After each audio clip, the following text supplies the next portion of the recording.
This is Where We Live on Connecticut Public Radio. I'm Lucy Nalpathanchel, broadcasting remotely. What a difference a year makes. Last June, many Americans celebrated Pride Month and marked the 50th anniversary of the Stonewall riots in Manhattan's Greenwich Village, when members of the LGBT community rebelled against police during a raid at the Stonewall Inn in 1969. This June, everything feels different because of the pandemic and protests against police killings that are still happening across the nation. But Pride Month is important for many people who want to honor the contributions of those in the LGBTQ community. It's also a time to remember people who've been lost to HIV/AIDS and to hate crimes.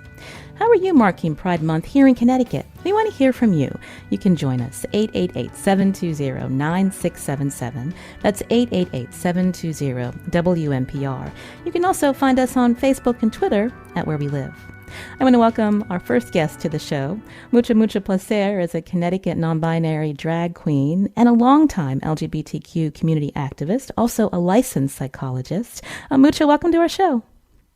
Thank you, Lucy. It's a pleasure to be with you. I understand you've helped organize Pride events in Connecticut for many years. I wanted to ask you to share some memories of some Pride celebrations that have stood out in your mind. I'd love to. You might have to rein me in because I'll go on and on. But it started for me at the very first that turned into a continuous celebration that was on the back lawn of the old State House in 1982 while I was going to grad school at UConn. And it was a beautiful celebration, but small in numbers, but mighty in courage. Some of us had to wear masks because at that point there were no protections like there are today. And we feared losing our jobs or our partners or our houses, etc. So there was anonymity provided for folks who were in the crowd. And I've been involved now for at least 15 years in Hartford Pride, and we've always kind of been siloed in our celebrations throughout the state. And I got the inspiration last year and go into the Middletown Parade, which was fabulous. They did a beautiful job for their first time ever doing it. It was really a great day and event. And so for the float, I had the idea, let's showcase all the different prides throughout the state of Connecticut who are doing pride celebrations. Because it's one thing to come out by going to New York with the anonymity of going there, but it's another thing being out within your own hometown. And people are taking the initiative all over the place, from Torrington to Tolland to Deep River, to, locally here in Hartford and West Hartford, and, all over the state. And so the float paid tribute, and we encouraged folks to march with us in the parade. And New London was there, and other folks from community. And so it kind of snowballed from there that we have started to connect collaboratively through Facebook and other means. We met together in Meriden for a summit of all the Pride organizers here in Connecticut coming together and saying, we can benefit from staying together. And of course, this was prior to the onset of COVID, and now even more the need to come together and support one another. Mucha, tell us, it must be a sense of heartbreak, too, when there's been so much planning and that feeling of unity and supporting one another. And because of this pandemic, like so many things, the pandemic has changed how we plan, how we celebrate, how we get together. And so tell me a little bit more about how Pride organizers around the state, when you decided to shift, and how you're still hoping to mark and have been marking Pride the last couple of weeks. Sure. We've been, collectively on an emotional tsunami, I'd say, with a ton of emotions that have happened this year. Our fears and our anticipatory grief and our loneliness and our disappointment and anger at, things not happening. And so collectively coming together provides us an opportunity through crisis to do things a little differently. So different communities are doing things differently, but it's amazing. For the month of June, we have a Pride calendar of all the statewide efforts that are happening. Every day but about 4 have an event throughout the month of June. And so people are doing it in a variety of ways, whether it be a flag raising or an art celebration where, exhibits from the last year were on display and now virtually displayed through videos. There's been a beautiful outpouring of creative energy to make the most out of this dreadful set of circumstances. You're hearing on Where We Live, Mucha Placer, a Connecticut non-binary drag queen, also a licensed psychologist, a longtime LGBTQ community activist, as we take time to talk about how Connecticut is marking Pride Month. We want to hear from you. We want to hear how you have shifted in this pandemic and why this month is especially important to you. The number 888-720-9677, or find us on Facebook and Twitter at Where We Live. Mucha, certainly a lot has changed in Connecticut and across our country since that time in 1982 when you mentioned that first gay pride rally on the grounds of the old State House. The fact that so many pride events are virtual this month because of the pandemic, are you possibly reaching more people who maybe have never gone to Pride or have had, this might be their first time experiencing, again, that sense of community?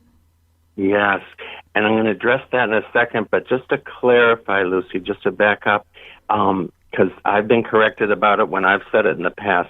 1982 was the first that turned into a continuous in Hartford, but there was really one that was like a week-long celebration in the 70s. I don't know the exact date, but historically it's important for us to know our history. And it was a week-long, but it did not turn into year after year like we are celebrating now.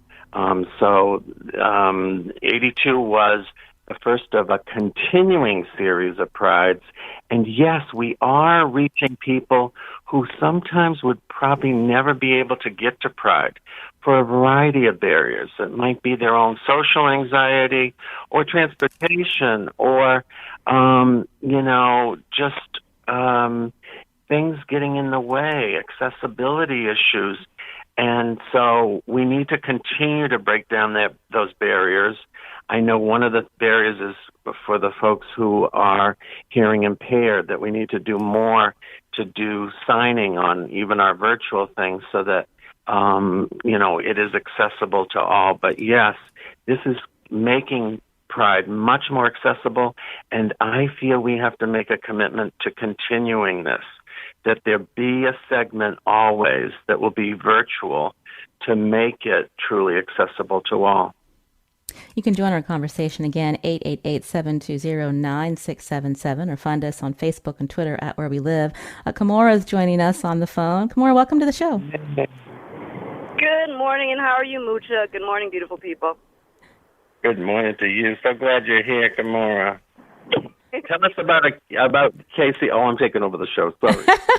Yeah, because I want to talk more about this virtual thing. Can we talk about how amazing it is that we are learning about accessibility in places where, one of the things I think is a plus or a positive outcome of COVID is we never would have thought of this as a way to make Pride much more accessible to the entire community.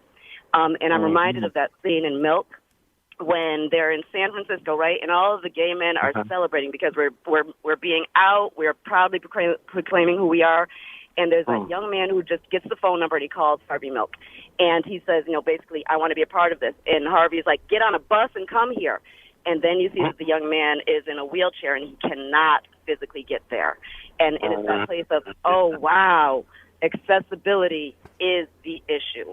And this year, I think about that young man. There's space for him this year. Yes. So you're right. And so we need to continue to test ourselves and question ourselves, who is this not accessible for, and how can we make it more accessible? Kamora, you do the Cultural Corner in Hartford. Tell us about some of the events that you've been doing this month, especially in June. Well, we are a part of the larger Connecticut Virtual Pride. So if you saw the beautiful Pride Parade that we figured out how to do online, Cultural Corner, we do our community conversations. One evening, about 10 minutes before the community conversation showed up, the KCC was an amazing group of queer artists showed up at my house, and we ran around outside with some Pride flags for about 10 minutes, videotaped it, added it to the CT Pride virtual video, and then had our community conversation about the intersections of being all of who we are in America. So we've kept our community conversations, which are weekly community conversations, and those are designed to be brave and dangerous spaces where very diverse human beings with very diverse opinions, ideas, and values can get together and have respectful conversations where we don't all agree to disagree, but where we can start really talking about who we are and what that means to be who we are and what that brings to the table. So the regular Wednesdays are happening. But then every other week, we're a bunch of queer artists. So we have our open mic, which had been a monthly open mic, and we were loving that. I had this crew of young black gay teenage boys who would come in, and they were just the best because they would have their poetry books, and they would sit there quietly in the back and not say anything until we were about ready to call it a night. And then it's like, excuse me, I've got a poem I want to share. And then amazing poetry would come out. So that crew, and they found their tribe, like they found each other, and it was amazing that was happening. And then we had to go virtual, and I knew that we were going to lose all of the community stuff that we had going on. But we went virtual because we had to, and we're a bunch of artists, so everyone lost their jobs, everyone lost their gigs. And we just figured out, so your interviewer asked me what my PGPs are, and hers primarily. So we've created this fun place where we've got the PGP program, which is our Patreon giving program. And through that, folks just donate to us, and then we distribute that money to all of our different artists. So once we ended up online, all of our artists share their Cash App, if they've got a Cash App, and then we give them money, and we encourage absolutely everyone who's there at the open mic to give them money as well. And when we think about disparities, and this is Pride Month and we're celebrating, but when we think about disparities and how that affects queer folks and how it definitely affects black and brown queer folks, and then, let's really talk about our trans brothers and sisters and how they are disaffected. A whole bunch of our folks don't have bank accounts. So again, I know that I've got a great idea and a great handle on my community, but once this hit and it was time to start really thinking about how we were going to really fundamentally support our folks, I had to realize, okay, I can't Cash App everyone. We're going to have to physically get in cars with dollars and go give them to people in our community because the jobs just aren't there right now. Well, thank you, Kamara, for calling in to Where We Live. She mentioned PGP, again, preferred gender pronouns. Before we head to break, Mooch, talk more about the importance of having queer spaces again, because not everyone's home is a haven during this pandemic, and it's important to provide a community and a sense of belonging to people who may not have that support at home. Yes, it's something that I'm taking on personally with my role as the mother of the House of Pleasure, that we you learn more about it through Pose and some of the new initiatives around the house ballroom community. But oftentimes, as we're coming out as young folks, we are ostracized from our own families, and so we've developed chosen families. And my chosen family, we're doing Zoom too, every other Thursday night to just connect with one another and remove the social isolation. The New Haven Pride Center is doing beautiful things in a warm line and helping to support young folks throughout the state.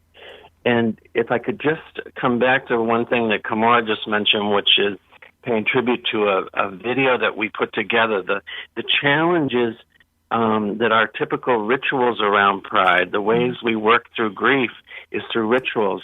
And, we're grieving not having Pride, and the rituals around it have been rallies and parades and festivals. And to do that virtually has been a challenge.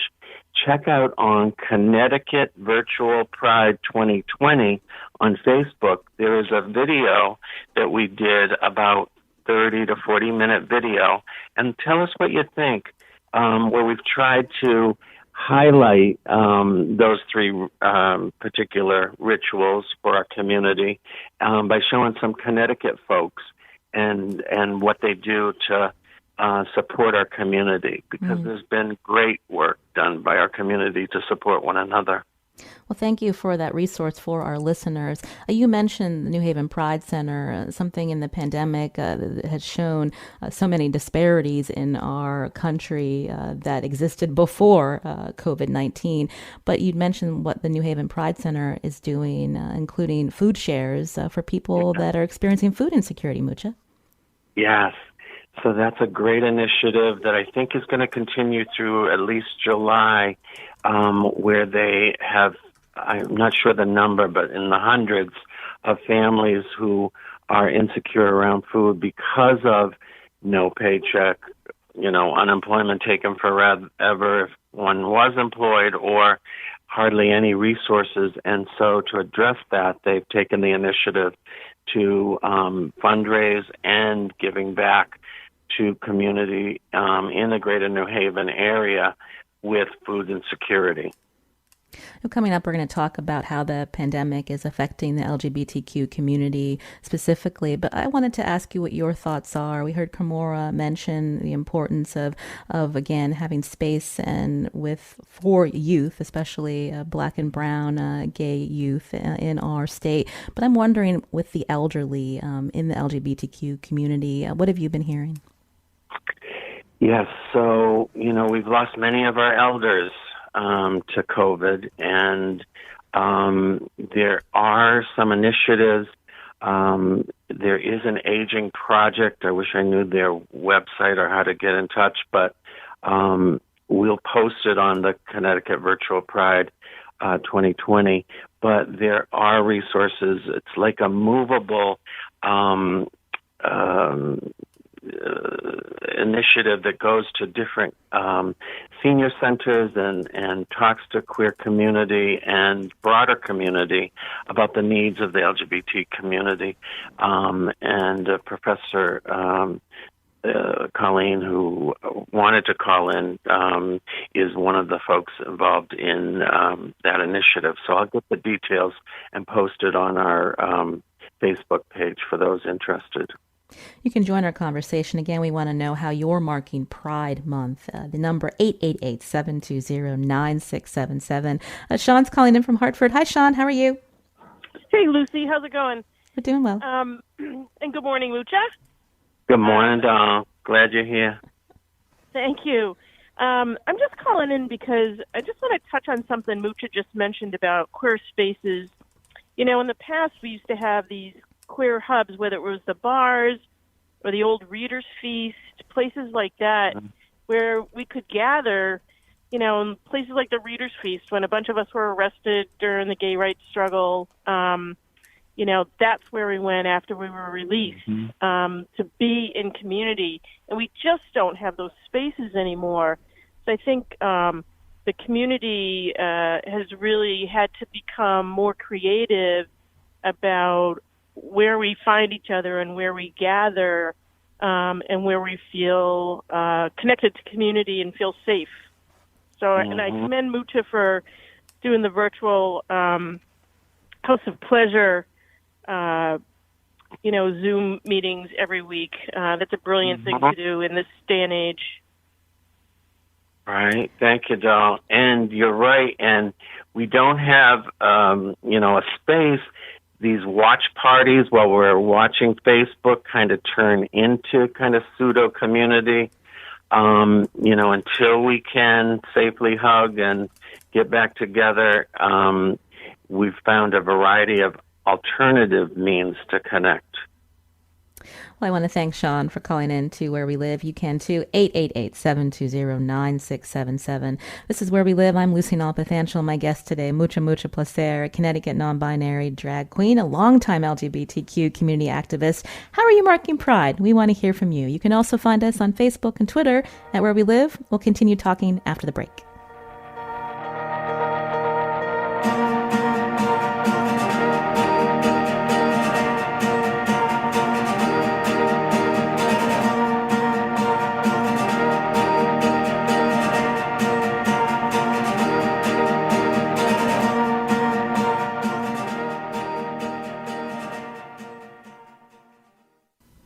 This is Where We Live from Connecticut Public Radio. I'm Lucy Nalpathanchel. We're talking to members of Connecticut's LGBTQ community today because June is Pride Month. In Connecticut, Pride parades and celebrations have had to shift because of the pandemic. Middletown's Pride Festival and Parade were among the cancellations this year thanks to COVID-19. Last year, Middletown's inaugural celebration attracted thousands of people to the city's downtown.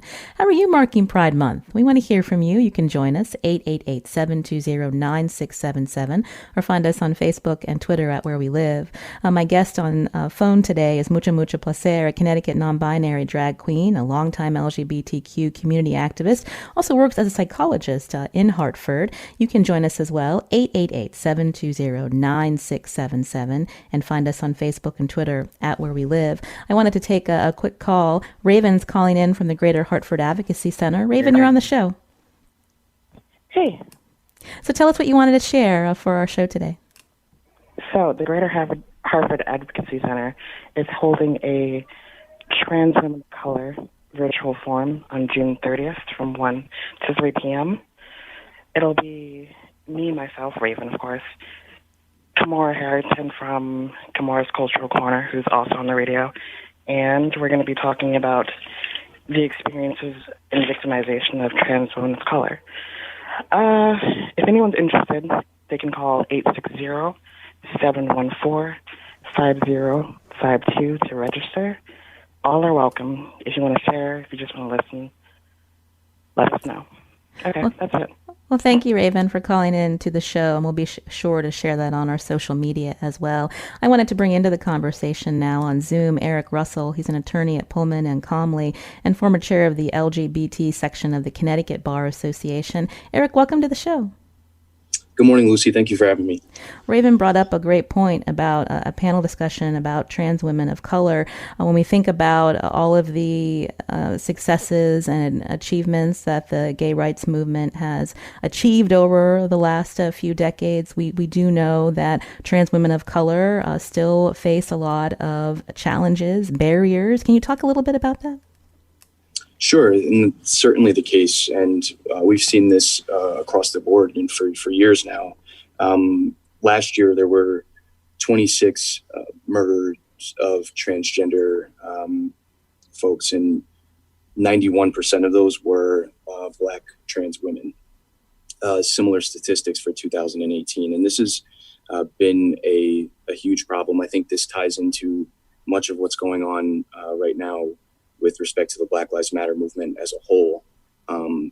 But specifically with trans women, I think there is this dehumanization of trans women of color.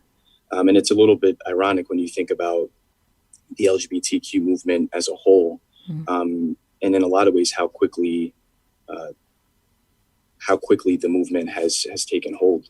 But we forget that the Stonewall riots 51 years ago started mostly with trans women of color. And it's interesting that through that, the trans community has actually been the last community to really benefit from a lot of the progress that we've made. Mucha, I wanted you to pick up on Eric's point. Yes. I'm so glad you did, Eric. It started as a riot that led to a movement of change, which continues. And you're right, it was Sylvia Rivera and Marsha P. Johnson and Storm A. Delarme who were three of the pivotal folks who were willing to raise the courage to fight back and to throw pennies and coins at the police who were coming in for the payoffs like they used to do. And it was that night on June 27th in 1969 that we finally collectively said, no more. We need to stand up to oppression. The fight continues for trans women of color, especially with the latest out of Washington around forbidding athletes and threatening to defund school programs because of allowing trans young women of color to compete in their gender. So the fight continues. We're doing a wonderful tribute to Sylvia Rivera on Saturday. She's never had her own documentary, and a local activist, Jerry Marie Lysigan, put together a wonderful documentary that we're watching together on our site. And it's the beginning of paying props to one of the founders that stood up to oppression and giving her props. Mm. Eric Russell, it's interesting that this year there's a convergence of events in the month of June with the fact that it's Pride Month, but also a majority of the U.S. Supreme Court ruling that again, employers cannot fire people for being gay and transgender. And that's a really big deal. And I'm just wondering if you could talk more about your reaction to that and where you'd like to see, again, this movement go in terms of affording more protections to the LGBTQ community, including trans women of color. Sure. And so this was obviously a very big victory for the LGBTQ community. I think one thing that's really important to note about the case is that the decision is limited to the employer-employee context. So while this was huge, because I think, especially when you talk about employment and the fact that this really impacts every aspect of the LGBT community, gender identity and sexual orientation are still a basis for discrimination in many other aspects of life. So housing, education, so on and so forth. I think, along with many other things, there's still so much work to be done as far as LGBTQ rights are concerned. Fortunately, due to the work and dedication of so many here in Connecticut, we've led the way in protecting our community here. But that's not the case in many other places. And prior to this decision, the majority of states, someone could be fired because of their sexual orientation or gender identity. Over the last 4 years, we've seen tremendous efforts by the current administration to roll back protections and so much progress that has been made. And we've seen this in every aspect of life. Recently, the governor of Tennessee signed legislation allowing adoption agencies to discriminate against same-sex couples. We've seen attacks by the current administration with respect to the trans military ban, rolling back protections in healthcare, allowing healthcare institutions and insurance companies to discriminate against LGBTQ patients, and trans kids in our school, whether it be them being allowed to use bathrooms that they feel comfortable with, or discrimination in sports. I'm hoping that this change is going to come through legislation, and we've seen efforts to do that. The Equality Act was passed by Congress and is currently sitting on Senator McConnell's desk. And the Equality Act would address this directly. So like in Connecticut, where we have sexual orientation and gender identity as part of our anti-discrimination statutes, the Equality Act would do the same and would protect LGBTQ folks in kind of every aspect, whether it be housing or education, employment, so on and so forth. You can join our conversation here on Where We Live, 888-720-9677, as we talk about Pride. Robin's calling in from Manchester. Robin, you're on the show. Yay. Hi, thanks very much, Lucy. Great to talk with you. Hi, Muncha. Hi, Robin. So I'm the executive director of True Colors. You know, we do education and advocacy around LGBTQ plus youth in Hartford, and so just a couple of things. Just a couple of things I want to share first is that, you know, we're doing twice weekly online groups for young people, which we've decided we're going to continue once the pandemic ends, because we're getting youth from all over who are able to participate, who weren't able to participate, you know, when we were holding them, you know, face to face in our offices here in Hartford and in Bridgeport. So that's a really cool thing. And I don't know if anybody mentioned yet about Queer Prom. Oh, we're going to be talking about that coming up. Okay, so I'll leave that out for now, and you can talk about that a bit later. Because it sounds like a great time. Yeah, and we're one of the co-sponsors, so we're really excited about that. So a couple of things. Some of the Robin, before you move on, would you mind saying how queer youth would get in touch around those groups? Would it be on your website? Sure. The easiest way is on our Facebook page. It's the GSA Facebook page, and all of the links are there. Beautiful. And then, I think they're also on the website. And they can always call in the office and we could get that, or email gsa@ourtruecolors.org, and they could get that information. Thank you. Thank you. Tuesdays are game night and Fridays are guest speakers. Mm-hmm. So, and then there's a lot of activities that go on around that. One of the things that we've really been seeing over the course of the pandemic is that, the number of reports of abuse and neglect to DCF have gone down substantially because there's so many fewer eyes on young people, and the amount of calls and emails we get from youth who are struggling at home, either because they're not out and they're feeling really isolated, or they are out and their families are not supportive. Those numbers have gone up dramatically, and even the Trevor hotline, which is a suicide prevention hotline, the numbers of calls to the hotline has gone up 3 or 4 times since the start of the pandemic. Mm-hmm. So I think a lot of the stuff online is really helpful, but it also leaves out a certain amount of kids who don't have access to technology, for example. 2 of our youth leaders, 2 of the people, the young people that we, our staff, their computers, once school ended, they had to give their computers back. So, that there's I think that's a real issue, especially for people who are wanting to celebrate Pride. And then I think the last thing I would say is something that, Kimora probably already brought up, but I was struck with the Supreme Court ruling in that, in that moment of feeling both really excited to have some federal protections around that, but thinking about my young people that we work with who are black and brown, who, have these intersectional identities, and on the one hand, they, that they could experience this, like, yes, one part of my identity has been valued and accepted, but then there's this other part of my identity where people are being killed in the streets. Mm-hmm. So, I think that's a huge issue. And, places like, Kimora's Cultural Corner are making a huge difference. The New Haven Pride Center has a group specifically for LGBTQ plus youth of color. And so I know that people are trying to do more.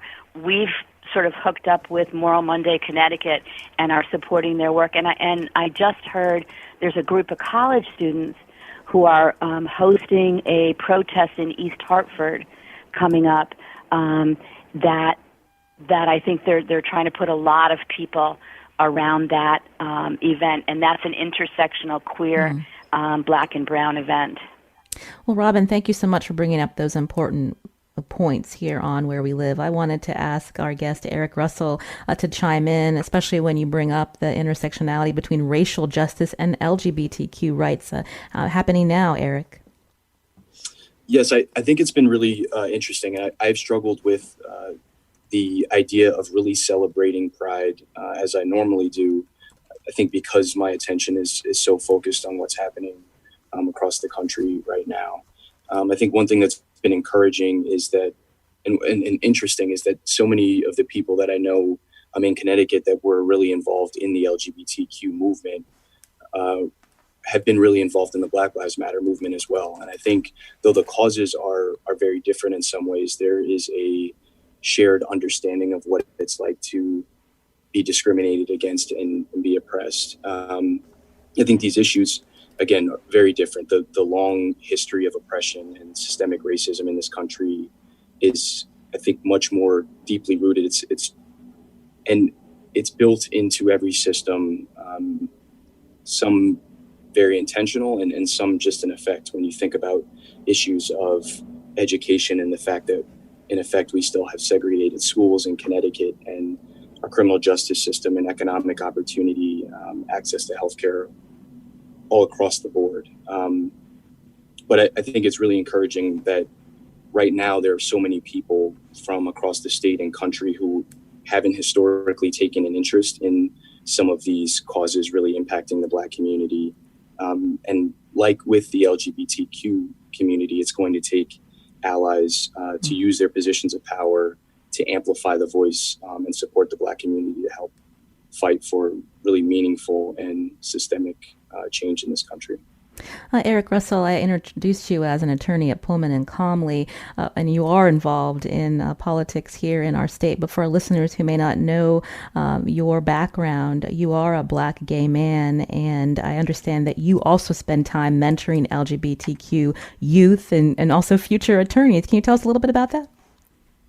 Sure. It's something that I don't know that I intentionally jumped into, but it certainly has happened over time. And for me, it's really important because I did not grow up around attorneys. I did not have LGBTQ mentors as a child or people that I knew that were successful and openly gay. And it was really the mentors that I developed throughout my education and career that helped pave the way for me. So Justice Andrew McDonald being one of them, and Mike Lawler, who is a state representative from East Haven, and so many others that have really been impactful in helping to kind of pave the way and show what opportunities were out there, and that you could be out and gay and successful and be accepted and be yourself. And so I've taken that on as a real passion, because I think in addition to representatives from the LGBT community, the legal community is really lacking the diversity that it should have here in Connecticut. And again, as we start to talk about Black Lives Matter, all of these things we have to remember are intertwined. And until we really start to address the systemic issues we have with respect to race in this country, it's going to be hard to make real change. And this impacts, again, when we start talking about education and employment opportunities, that's really it's just a passion of mine, I think, to give to help people along the way, and hopefully give some opportunities to people who haven't had them in the past. I wanted to fit one more call before we head to break. Colleen's calling in from New Britain. Colleen, you're on the show. Hi, good morning. Thanks for taking my call. I'm part of an organization called LGBT Aging Advocacy. We founded the group back in 2013, and we really address issues around older LGBT folks.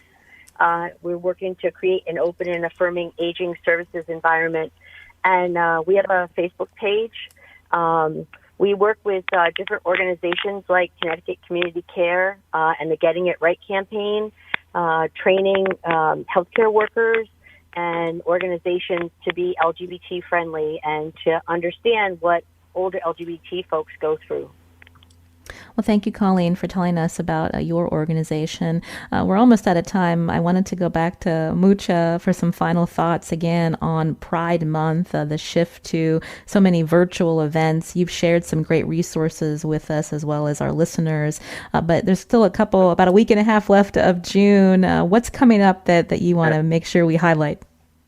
There's going to be a safe protest on Friday, starting at noon at the Capitol, organized by the Central Connecticut State University Pride Organization.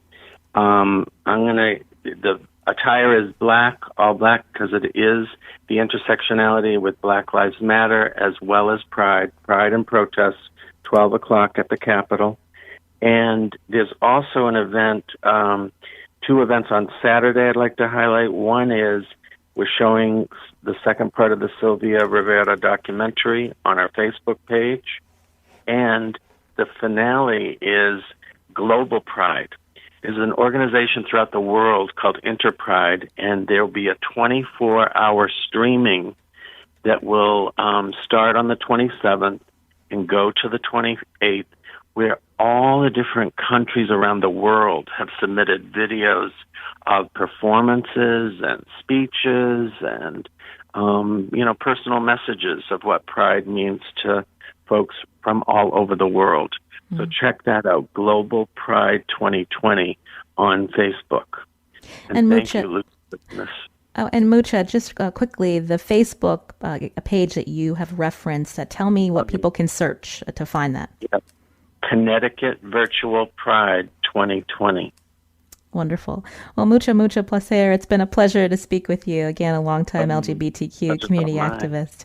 And Eric Russell, thank you, too, for joining us on Zoom. We appreciate your time. Thank you, Lucy. This is Where We Live on Connecticut Public Radio. I'm Lucy Nalpathanchel. Coming up, we're going to talk more about how the pandemic has affected the LGBTQ community in our state. We're going to talk to the Hartford Gay and Lesbian Health Collective after the break. You can join us, too. Find us on Facebook and Twitter at Where We Live.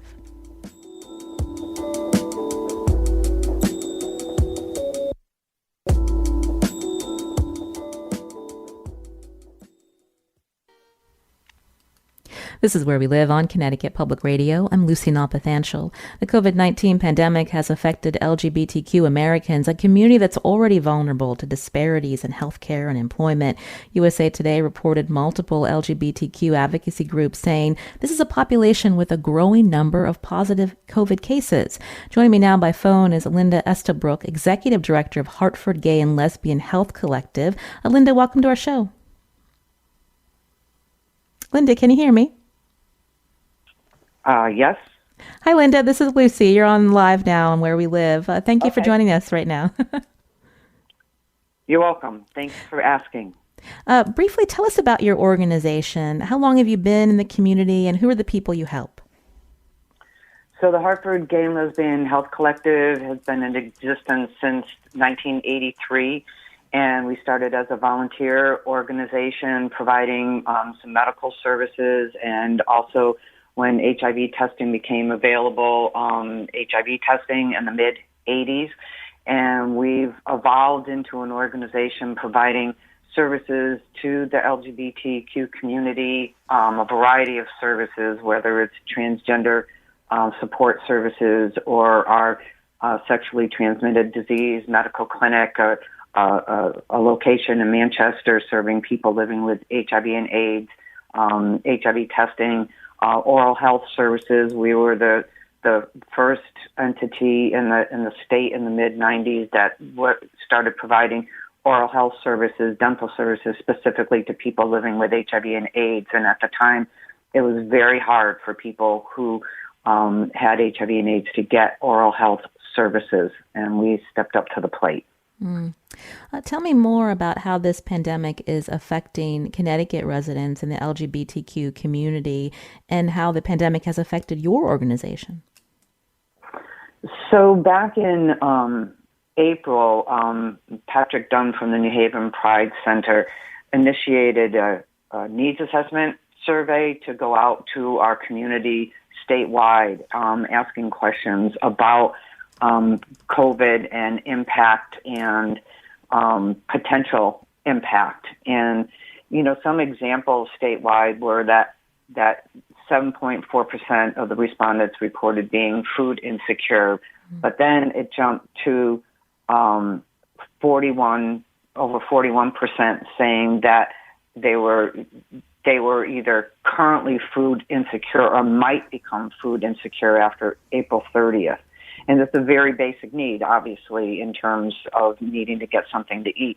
The data also shows that while 6% of respondents said that they were housing insecure, it went up to almost 29% that after April 30th, because of the impact of COVID, they potentially could be more people to be housing insecure. And so a lot of essentially the various things that we've seen and have been reported about people losing their jobs and losing income and potentially and losing housing and stuff, all of those things impact the LGBT community also. And what compounds this is that you take a marginalized people in a marginalized community that there are already disparities, and then you throw on top of it something significant. You know, it could be a flood in some areas, it could be tornado in some areas, whatever, but you throw a pandemic on top of it, and it just massively exacerbates and calls to the fore what has been existing because it's just gotten so significantly worse. We decided at the Health Collective to transition our service delivery from, essentially just about everything is in person and switching over to some virtual, really beefing up our virtual presence through our Facebook pages and doing educational programming about COVID, but also other health issues and service issues that are related to what we usually do, and doing videos, for example, on a particular topic about hand washing, and doing that video in English and in Spanish, and then presenting a discussion about it in English and in Spanish. So we've been doing that for since the end of April. We've switched over like an in-person support group into a virtual support group, and then now that, and with our oral health services, we've been providing emergency services. Also, with our medical services, facilitating people's access to service that maybe we're not providing, but connecting them to providers that could help them. So it's been a lot of creativity that's gone into this, and now we're at the point of we've been figuring out PPE, the personal protective equipment, purchasing that, which has been a whole other adventure. You hear the horror stories. We've had those horror stories, but we're working on the process of getting back into normal and usual service delivery in the space of a pandemic. And I understand you had to close your organization temporarily. When do you expect to reopen? So we're working on that actually for this week. And gradually, starting small, like with medical services, starting with immunizations. For example, we provide the Gardasil immunizations. So a lot of that stuff has been delayed, and then needing to figure out the policies and procedures that go along with how do you provide that service safely for the staff and the volunteers and for the client coming in. So a lot of thought has gone into that. And so we're starting with immunizations this week, and then also with some oral health services that are minimally invasive and impactful in terms of like the aerosolized things that happen when you're providing dental services. It's a very intimate experience. And so we've been purchasing all kinds of equipment and doing training with equipment that minimizes that risk so that people can feel as safe as possible coming in. Well, Linda Estabrook, we thank you for talking with us, Executive Director of Hartford Gay and Lesbian Health Collective. Again, you and True Colors, your organizations are hosting a virtual prom, the virtual queer prom. We're going to put information on our website and Twitter at Where We Live. Linda, thank you for your time. Today's show produced by Tess Terrible. Carmen Baskoff on the phones today. I'm Lucy Nalpathanchel. Thanks for listening.